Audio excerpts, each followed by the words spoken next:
Donnie and Dolly. The team is supported by ableauctions.ca. Closing your business? We can help. All of our guests today, including Max Herz, standing by, sponsored by Basant Motors, BC's most trusted car dealership, located in the heart of Surrey. With great financing rates, guaranteed approvals, and open 7 days a week. Learn more at BasantMotors.com. Just before we get to Max, Delaney's OK Tire and Langley inbox. This is from JC in the Okanagan. Donnie's right when it comes to the number one Canucks rival right now. It is Toronto. Who out here in the West that loves sports isn't sick of the one-sided reporting out of the center of the universe just to hear those clowns at Sportsnet at TSN to report on another Toronto beatdown makes my day. Again, JC in the Okanagan, supporting my belief that the Leafs are the number one rival for the Canucks right now. You remember when Matthews got hurt the other night in Vancouver? I thought they'd break into TSN. It was already on television. Nah, that was on one station. The other one, you know which one I'm talking about. Yeah. Anyways. Sportsnet/CBC. Okay, Canucks and Predators tonight. We've been talking so much about that Leafs game. We forget the Canucks are playing the Predators tonight, and what an interesting season this team has had. So Canucks and Predators tonight, Rogers Arena. We're joined now by Max Herz. He is the host for the Predators on 102.5 of the game. Max, thanks so much for doing this, sir. How are you? Great to be here, and happy to be preceded on the show by what I imagine is the most stereotypical BC sports talk caller of all time. So that was a perfect way to start. Yeah, exactly. Yeah. So you sounds like you have an idea what Canada is like when it comes to Toronto versus the rest of the country. Hey, Max, Predators, they've won 6 of 8. They're just 6 points out of a playoff spot. They got games on hand in everybody, it seems, in the Western Conference, but no shortage of big moves before the deadline. So where is this franchise at right now? Yeah, won 6 of 8, like you said. To go even further, won 5 of 6, 5-1 in their last 6, including the shootout win that they blew and then were able to salvage against the Canucks last week at home. But it's been really interesting because they traded away 4 really important NHL players before the deadline.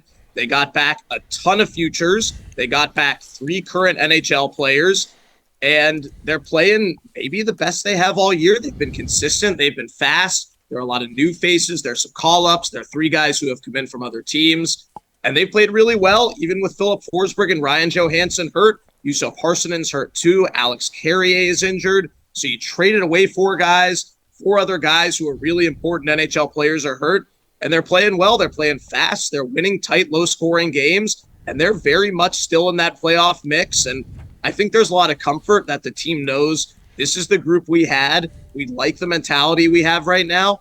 Yeah, we probably have less top-end skill than we had a few weeks ago, and we lost 2 of the 3 players who were wearing letters in our team.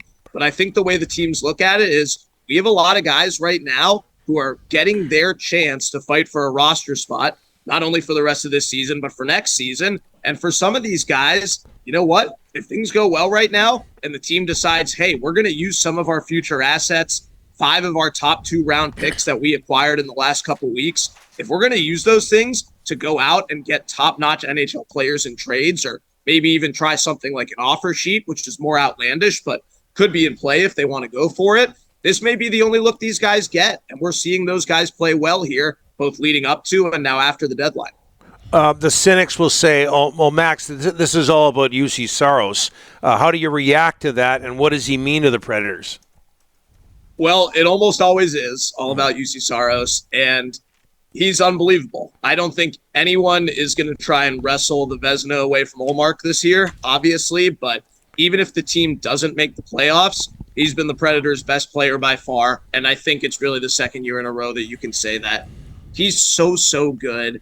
He makes so many game-saving saves every single game. He's so much more comfortable with his puck handling this year. We saw in Chicago, he came way out of the net for a poke check, which worked, which we don't really see a ton from him, but he's so confident. And after a stretch where he was not his best self, it was actually the last time we were here in early November, he got lit up in games in Edmonton and in Seattle on that trip. Preds found a way to win in a shootout here after he gave up 3 early goals. But outside of that stretch in early November, he has been so good this year.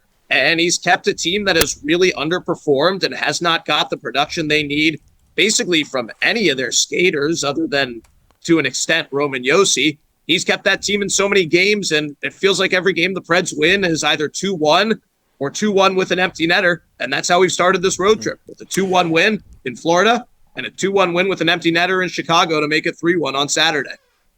Max, got to ask you about Dante Fabbro. He's from he's around from here, a Coquitlam boy. Last week it was reported he might be on the trading block, and then they signed him to a 1-year, $2.5 million deal. Obviously, trading Matthias Ekholm has now opened up a spot for him. But talk about everything that's gone on with Dante Fabbro in the last couple of weeks. Yeah, and I think as much as Ekholm was the salary that freed it up, I think Granlund's salary getting off the books is really what allowed them to do that too. So it was crazy because the Predators made 4 big trades leading up to the deadline. But then on deadline day, they get an NHL player in Rasmus Asplund from Buffalo for the most distant draft pick you're allowed to trade. And then they signed 2 players currently on the team to what I thought were super team-friendly 1-year deals for next year. And it was the 2 players who maybe were the most likely to get dealt before the deadline. Fabbro stays and turns down the RFA summer. And then Kevin Lankinen decides to stay as your backup. And we thought teams may be interested in him at the deadline this year. So those were 2 really important contracts. And I interviewed Dante on Saturday morning, the day after he signed the contract, before the game in Chicago for our radio pregame show. And you could just sense the relief. He didn't want to leave the Preds. He wants 1 more year to prove it. The Predators want him to prove it, and they would love for the long-term contract, whenever it comes, to be with the Preds going forward. But he belongs in Nashville, and it was talked about a lot when he first got drafted. His 2 older sisters both played college soccer at Austin P, which is not a college I would expect many Canadians to know in general, but it's about 45 minutes northwest of Nashville. It's a mid-major school. It's a D1 school, and they don't really recruit Canada a ton, but his oldest sister was really good, a star, and then had an injury your senior year going into college.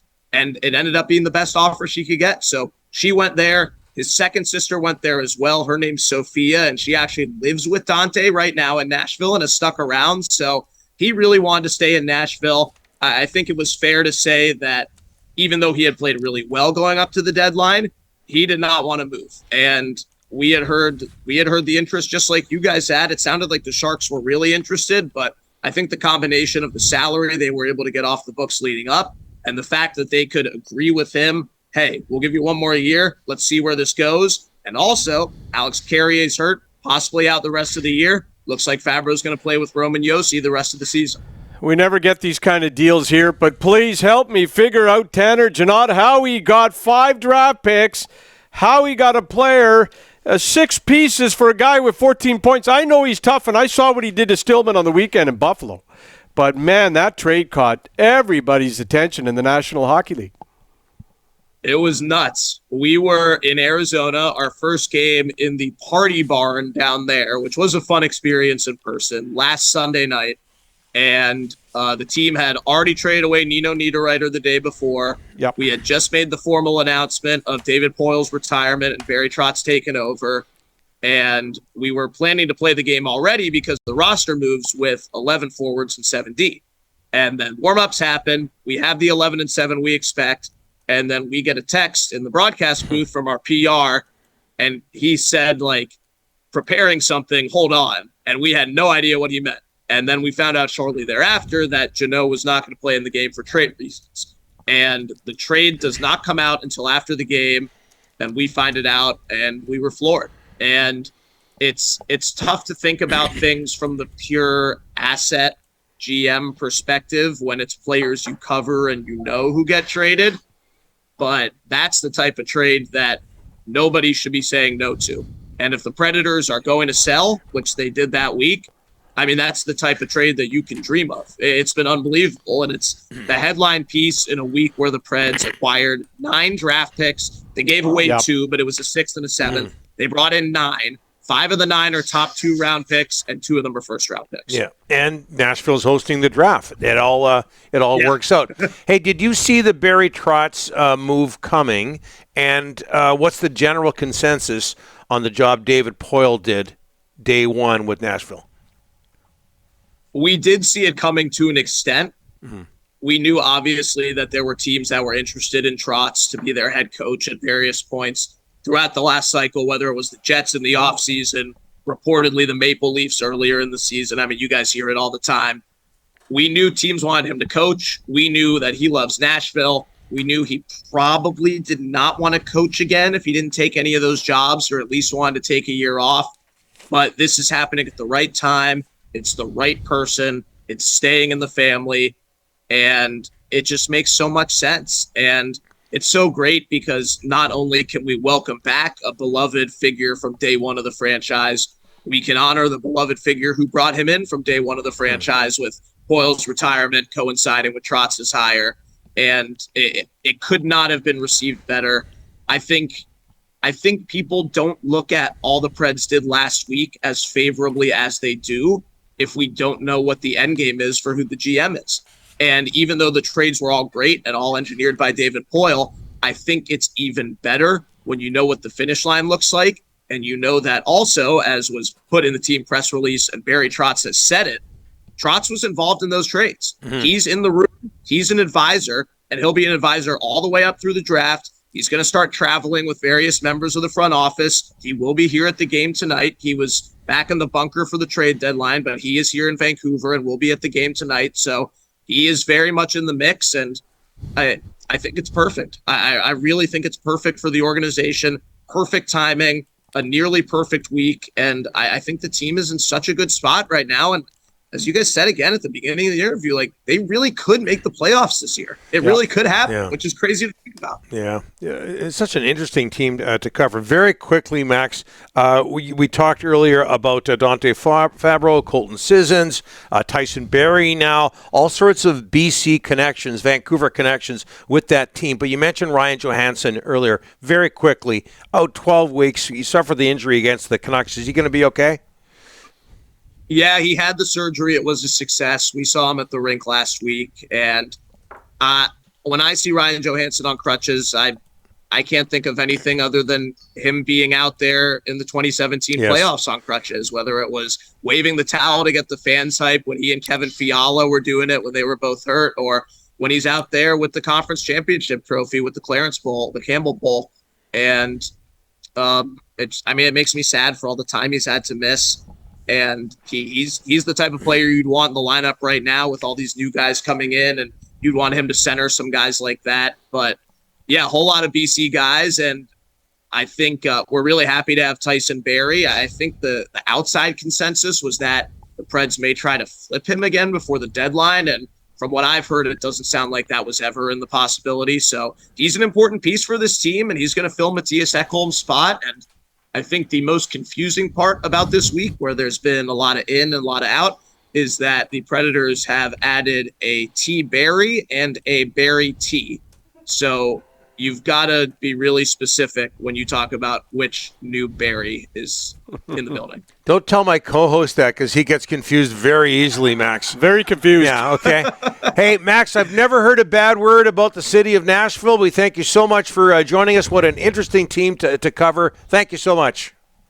Thank you, guys. Yeah, let me know when you make it down. Looking forward to the game tonight. You bet.